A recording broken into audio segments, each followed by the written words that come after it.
How's it going, guys? Cosmic Turtle here, and today I wanted to talk about Fable 4 and like some of my thoughts and ideas for the game.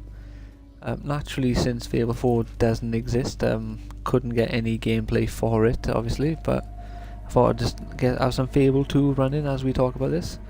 So my first thing I want to talk about is the timeline placement for Fable 4. Because there's a few options they can go with, really. They could go with the idea that Lionhead themselves talked about like a few times. If you've looked into it, you'd know. The original idea for Fable 4 was to have it set in Victorian England, which sounds like the idea they had is a really cool idea. Me personally, I didn't like how Fable was becoming more and more modern, doing similar-ish like what Assassin's Creed was doing. And I didn't like the whole modern thing with Assassin's Creed either, playing as Desmond. But some of the ideas they brought with this Fable sounded fantastic. Like they were going to have a character like Mr. Jekyll, Dr. Jekyll and Mr. Hyde. So obviously this character would have a split personality, and one side of him would have been a good guy and the other side would have probably tried killing you. They were going to have a Jack the Ripper style character who would have been a Balverine, but he would have been a human dressed as a Balverine, and he would have been murdering people, obviously, and you would have had to have stopped him, which again is another idea that sounds really cool. From what I remember, they didn't really go into much more than that, other than saying that the game would have, well, I'm not sure if it would have been or if they would have preferred for it, but they would have hoped for the game to have been a more mature rated game, which again is something that I'm completely for. I think Fable could really benefit from it being a bit more targeted to adults, since a lot of the core fans for Fable would have been with the original Xbox. You know, they've gotten older as the game has. The other option they have is to do the same, put it after Fable 3, but give themselves their own timeline placement,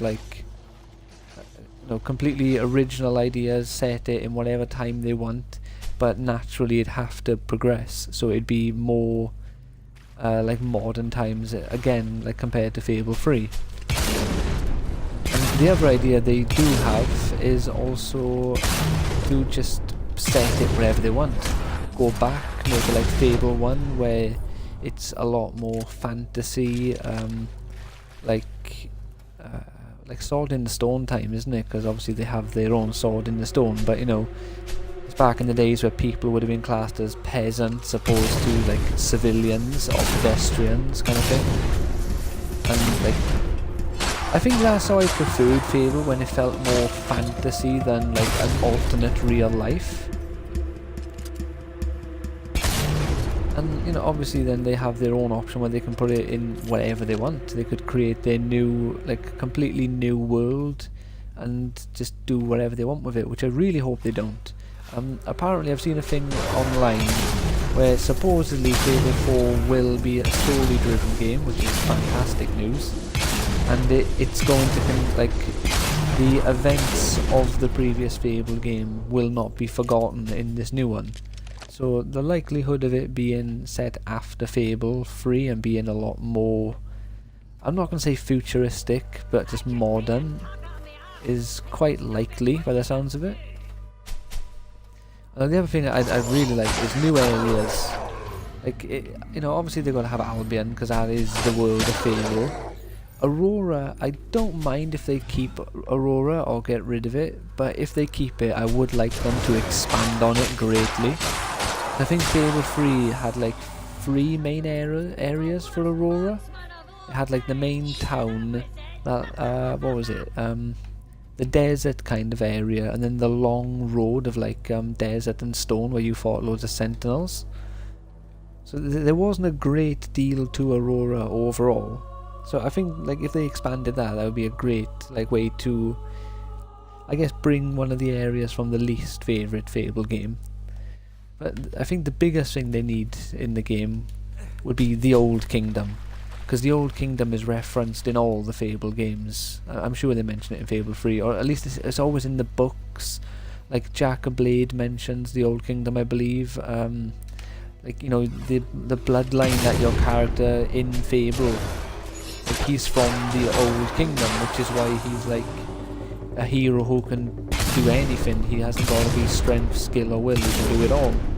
To actually be able to see and visit parts of this Old Kingdom, I think would be great. Because especially then you can find like maybe Hollow Men style creatures, but that, you know, they are dead heroes. So they are like a lot more powerful than your standard Hollow Man. They don't just do lightning and force push. They have access to all the spells that you have access to. And obviously they'd be a lot smarter, but they wouldn't just be like a standard skeleton. I think they'd have to have their own unique look to them as well. And obviously the option for completely new areas that, you know, the new developer comes up with themselves. They haven't got to have any roots in the lore to the game. I don't think. They can just, if they think of like a really cool area, I think they should chuck it in, just as long as it makes sense of in the game. Like, if they go for a more modern-y kind of Fable, don't just chuck like a bog in the middle of it, just, you know, just for some diversity.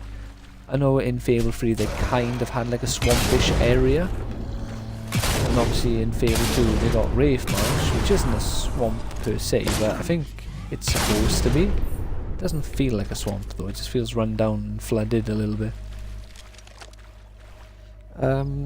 Another big thing I want to have is heroes. I think the part of what made Fable 1 so great was the heroes. And I hated how in Fable 2 they reduced it down to 4 heroes, including yourself. I'm not sure if Teresa counts as a hero, I'm going to say no. But then I hated even more how in Fable 3 you were literally the last hero.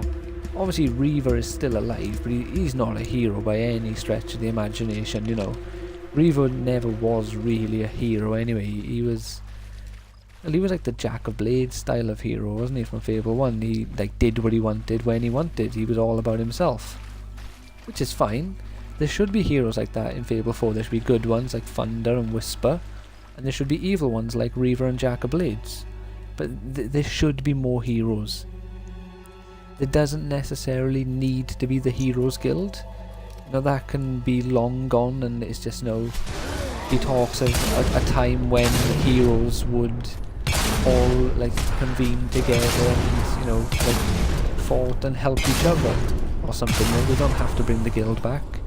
There just should be lots of heroes, like maybe in a faction like setup, kind of like what the Elder Scrolls games do with the Thieves Guild, the Dark Brotherhood, the Mages Guild, the Companions or the Fighters Guild.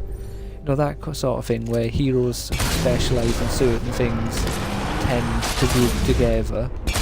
And then you could have like maybe the top 3 or 4 ranking members of each faction or guild kind of branch out into other things, because, you know, there's a reason why they're at the top. Another thing I want is I want magic back, like proper magic. Fable 1 had a great selection of magic. Like you could make yourself berserk, you could shoot multi-arrows, you could have multi-swords, you could have a ghost sword that followed you, you could throw lightning balls, fireballs, you could have lightning, fire, like a ring of fire shoot around you. What else could you do? You could shoot lightning, you could have a protective shield. You know, and then Fable 2 added a few, but got rid of them. Obviously there was the summon, which I loved the summon. Then Fable 2 added blades, which is a cool spell.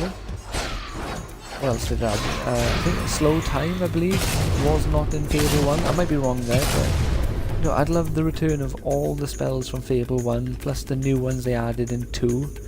I don't think 3 added any, but if 3 added some, bring those in as well. But definitely the spell weaving. The ability to combine spells was a great idea that Fable 3 had. One of the few like genuinely fantastic additions to it. So it'd be a shame for that particular mechanic to go to waste. I think also like weapons need to be much more diverse. Like you can't just keep sword and hammer, and hammers that look slightly like axes like they did in Fable 3. But then also you need a bit more variety than what Fable 2 and Fable 1 gave. You know, like add spears, add weapons that like have distance, and have the close combat like daggers or short swords, like that kind of thing. Like ranged weapons is easy enough. Keep the shotguns, like the blunderbuss, keep the rifles and pistols, crossbows, but bring back bows. So then you got like a decent enough variety, I think, for the like the ranged weapons if you bring all those in together. It just needs more melee weapons, like, and such. A big thing for me with Fable is the clothes. I didn't like how in Fable 1 half of the clothes you could get were literally clothes. Like when you actually look into it properly, Fable 1 by far has the best armor selection of all the Fable games. But a lot of the clothes you can wear is like the guild graduate outfit, all of the guard outfits, but you know, all those are just cloth. You could get a dress, and you could get it as a light colour, as a dark colour, or as the standard colour. You know, and there was all sorts of stuff like that. And then Fable 2, almost all the clothes in the base game was fabric. You know, what was the armour? You had the ranger outfit, which had like a metal chest plate that literally made you look like a blimp. And the DLC added like the chasm, I think it was the chasm armour, the not whole knight armour. I think that was it. They had the warrior priestess or the warrior woman armour. I can't remember what it was called. But, you know, that one was just a fabric outfit as well. And you know, naturally, like, I'm not sure if people talk about it anymore, but I know they used to. But you know, armor ratings. I don't know whose idea it was to remove the armor rating in Fable, but they need a slap across the head. You can't have an action RPG and not have armor ratings. What is the point of me wearing what I wear if it doesn't reduce the damage I take? It's just ridiculous. I know they've done the whole toughness, so it's like your skin gets stronger and you take less damage, but you know, that's just ridiculous. You know, we need a good armor system in place so you can like get new outfits and even like do like the more modern thing of not giving armors set ratings like Fable 1 did, you know, have chainmail armor that can have a defense from between 20 and 30, say, so you can find new ones with slightly different color schemes or something that have new armor ratings. So like, it's, you know, it'd be justifiable finding the same armor twice and wearing the same armor but a newer version, because you get more defense out of it. What else we got here? I think as well the combat needs to be upgraded. Like the more I think about this one, I can't find a middle ground I think would suit Fable. Like I really don't think, for example, The Witcher's combat would suit Fable. As fantastic as The Witcher's combat is, I just don't think it's a Fable fighting system. The more I think about it, it's close though, because Geralt has magic, he has his crossbow and he has his swords. So it's probably the closest you will find for an actual like comparable combat system where you could just equip a spell to the right trigger, like say Geralt does, and then you just shoot out your fireball, or you do the ring of fire around you, or whatever spell you do, you know.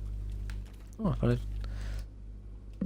But I just think Fable needs a bit more tactics to it. It needs to be a bit more of like I don't know, a smart man's game, I guess. You know, because right now it's just literally you just mash X a few times, mash Y a bit, get a few B's on the go. You know, like other than if you're trying to get the duelist achievement. Alright. A bit rusty on her. You know, unless you're trying to get like the duelist, there's no real thought into your combat. Like when I think about it, like I just think these are a few things like to consider. I'll probably do another video where I actually refine my thoughts and give you my exact ideas of what I want. This is more just like some things to consider about Fable. So let me know your thoughts, like what things you want in Fable 4. You know, like I'll be in the comment sections talking about all the sort of things I want in Fable in a second video, more refined and just more, I guess, like, yeah, the only word I can think of is refined. I'm having like a brain fart there. So yeah, like just put my ideas in a more constructed way that makes a lot more sense, and that's like, it's more relatable and you can get where I'm coming from, opposed to just like needs better combat. So yeah, I hope you enjoyed. Let me know your thoughts of Fable 4. Let me know if you're looking forward to the game or if you couldn't care less. But then again, if you're watching this video, I'd imagine you are looking forward to Fable, at least a little bit, you know? So take care, like and subscribe if you enjoyed, and I will see you in the next video.